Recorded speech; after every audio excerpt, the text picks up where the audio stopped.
Hello and welcome to Nomika Computer Consultancy. My name is Manish and today I am going to discuss the topic mean method in Java.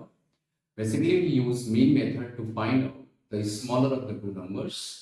दो number अगर हमें दे दिया जाए और उसमें ये बताना है कि इसमें से छोटा वाला नंबर कौन सा है, तो हम लोग मीन मेथड का यूज करते हैं. So let's start.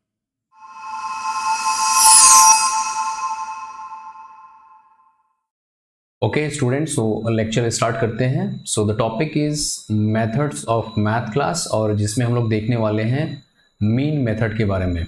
यहाँ पे अगर आप पैरेंथेसिस में ध्यान से देखेंगे तो यहाँ पे दो पैरामीटर हम पास कर रहे हैं. एक पैरामीटर है x, दूसरा पैरामीटर है y. So mean method is use to find out the smaller of the two numbers, right. So यहाँ पे दो नंबर, आप जैसे एक नंबर x रिप्रेजेंट करता है, दूसरा नंबर y रिप्रेजेंट करता है. सो इन दोनों नंबर्स में जो नंबर स्मॉलर होगा वो मीन मेथड रिटर्न करता है. तो इसके बारे में हम लोग थोड़ा सा डिटेल से देखेंगे. So the first question is what is mean, right. So in Java mean is a method which is defined in math class, और मैथ क्लास जो है वो जावा डॉट lang पैकेज के अंदर मिलता है और java डॉट lang पैकेज जो है ऑटोमेटिकली इंपोर्टेड है, right. Second, we use mean method to find the smaller of the two numbers. जैसा कि मैंने पहले ही बताया है कि मैथमेटिक्स में अगर आपको दो नंबर दिया जाता है तो आप उन नंबर्स में जो सबसे स्मॉलर नंबर होता है उसको अगर फाइंड आउट करने के लिए बोला जाता है तो आप वो निकाल के देते हो. तो सेम टास्क अगर हमें जावा में अगर करनी है तो हमें मीन मेथड का यूज करना पड़ेगा, right. So method header of mean method, right. So method header आपको हर एक डिटेल देता है कि ये कितने पैरामीटर लेगा और किस टाइप का पैरामीटर लेगा और रिटर्न में आपको क्या देता है. सो मीन मेथड के हम जितने भी मेथड हेडर्स हैं उसको हम बारी बारी से देखेंगे. सो mean method header has 4 distinct forms. इसका मतलब ये है कि मीन मेथड को हम 4 अलग अलग तरीकों से यूज़ कर सकते हैं. सो जो सबसे पहला इसका मेथड हेडर है वो ये है static int mean int x int y, parenthesis के अंदर है ये.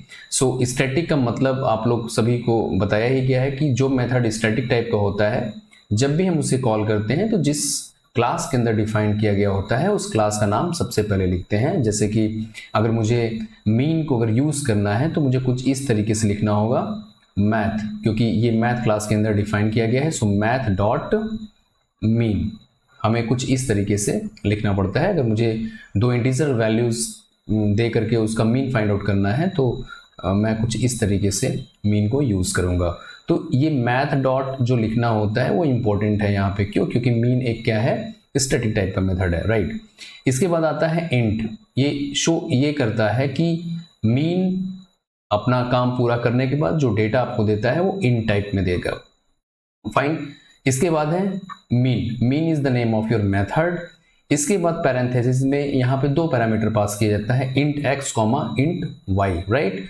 सो x इन टाइप का है, y भी इन टाइप का है. इसका मतलब ये हुआ कि जो मीन मेथड है वो दो इंटीजर नंबर्स को as an parameter as a parameter लेता है और आपको रिटर्न भी इंट में ही देता है. जो मिनिमम होगा उन दोनों नंबर में से वो आपको रिजल्ट के रूप में देता है. Fine, I hope you understand it.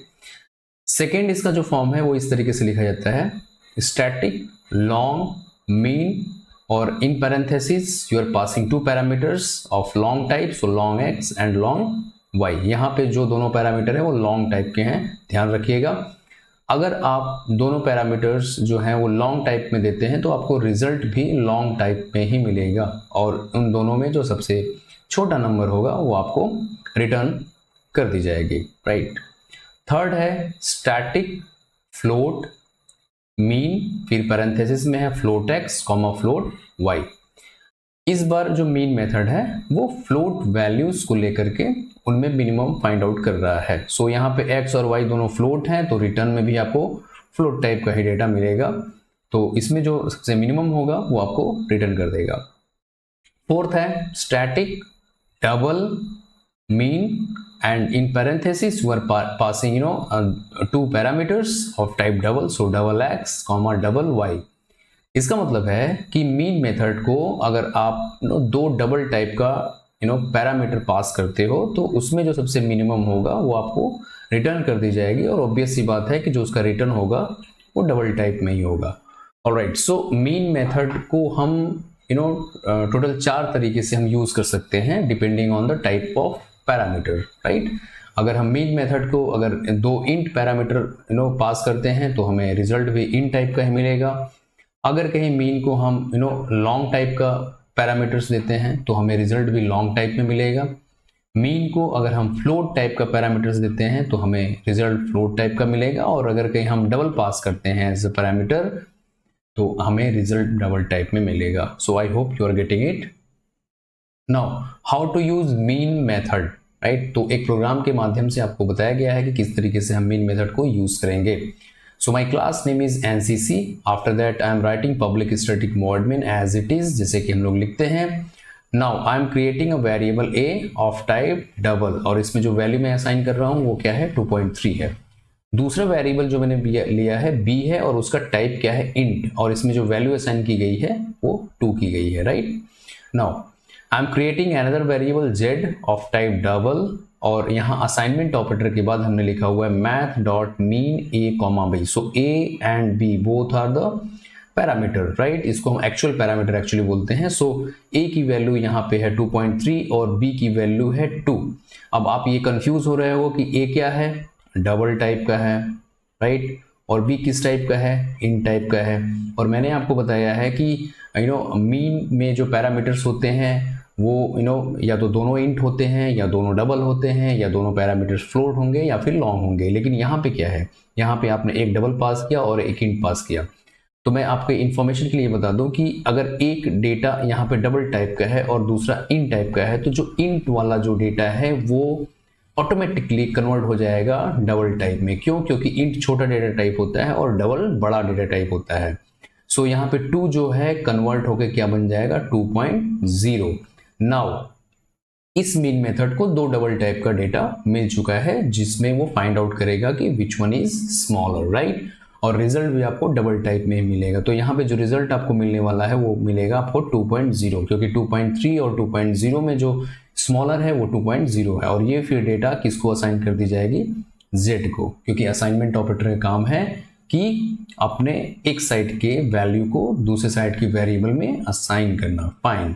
Now after that if you are writing system.out.println and in bracket z, it means you are trying to print the value of z on a screen, right? तो z में जो भी है वो आपके computer के screen पे print हो जाएगी। फाइन। और इसके साथ आपका प्रोग्राम ओवर होता है और आपको आउटपुट क्या मिलता है, 2.0। ओके, मीन मेथड के केस में जो भी हमने प्रोग्राम देखा था उसको हम प्रैक्टिकली इंप्लीमेंट करने वाले हैं अपने कोड एडिटर पे। उसको हम रन करके भी देखेंगे कि इस तरीके से मीन मेथड वर्क करता है। सपोज यहाँ पे हम एक वेरिएबल बना रहे हैं, double a is equal to suppose 2.3। Okay, and the variable I am taking b जो कि इन टाइप का है, और इसमें वैल्यू मैंने क्या स्टोर करा कर रखी है, 2 ओनली, राइट। और यहाँ पे मैं क्या लिख रहा हूँ, system.out.println, और इसमें मैं मैथ डॉट मीन मेंशन कर रहा हूँ, पास करता हूँ पैरामीटर a, b। फाइन। सो यहाँ पे अगर आप ध्यान से देखोगे तो a क्या है, डबल टाइप का है, और b क्या है, इंट टाइप का है। और आप सभी ने ये पढ़ा था कि मीन कि दोनों पैरामीटर्स या तो इन टाइप के होंगे या तो फ्लोट टाइप के होंगे, या दोनों पैरामीटर्स लॉन्ग टाइप के होंगे, या फिर दोनों पैरामीटर्स डबल टाइप के होंगे। तो जाहिर सी बात है कि अगर एक पैरामीटर डबल टाइप का है तो दूसरा पैरामीटर भी डबल टाइप में कन्वर्ट हो जाएगा। So int is smaller data type as compare to double. तो इंट का न्यूमेरिक प्रमोशन हो जाता है डबल में, तो दोनों ही पैरामीटर डबल टाइप के हो जाएंगे। और इसके बाद जो इसमें मिनिमम होगा वो आपको रिटर्न में मिलेगा। तो आपको जो रिटर्न में मिलने वाला है वो है 2.0। इसको हम रन करके देखेंगे, right. So result is 2.0। So I hope you are understanding how mean method works. Okay, special cases, some of the special cases are there with mean method. So in mean in bracket x comma y, पहला case क्या है, if either x or y is NaN then result is NaN। यहाँ पे NaN क्या है, ये एक constant है, ये एक कांस्टेंट है जो कि या तो फ्लोट टाइप का हो सकता है या फिर डबल टाइप का हो सकता है। इसके बारे में मैंने जितने भी मैथमेटिकल मेथड्स प्रीवियसली हमने जितने भी इसके वीडियोस बनाए हैं उन सभी में मैंने इसको डिस्कस किया हुआ है कि NaN क्या होता है, राइट। सो NaN का फुल फॉर्म है नॉट अ नंबर, राइट, और NaN फ्रैक्शनल डेटा को रिप्रेजेंट करता है जो कि कांस्टेंट है। सो इफ x और y इज NaN, दोनों में से कोई एक भी अगर NaN है तो आपको रिजल्ट क्या मिलता है, NaN। सेकेंड केस क्या हो सकता है, इफ आइदर x और y is negative infinity then result is negative infinity, right. अगर x या y में से कोई एक भी नेगेटिव इन्फिनिटी है तो आपको रिजल्ट नेगेटिव इन्फिनिटी ही मिलेगा। ऑब्वियस सी बात है कि अगर कोई एक भी पैरामीटर नेगेटिव इन्फिनिटी है और मीन का काम क्या है, सबसे मिनिमम वैल्यू दोनों में से फाइंड आउट करना, तो आपको रिजल्ट भी क्या देगा, नेगेटिव इन्फिनिटी देगा। When comparing positive 0.0 and negative 0.0, तो मीन आपको क्या रिटर्न करके देगा, -0.0। तो बेसिकली जो फ्रैक्शनल जो डेटा होता है कंप्यूटर के मेमोरी में वो IEEE 754 स्टैंडर्ड के अकॉर्डिंग स्टोर होता है, और इस केस में पॉजिटिव 0.0 और नेगेटिव 0.0 में अंतर होता है, right. So positive 0.0 is greater than -0.0, तो मीन के केस में ये -0.0 रिटर्न करके आपको देगा। If both x and y are equal, अगर दोनों ही इक्वल हो जाएं तो फिर रिजल्ट क्या मिलेगा, so either one is return.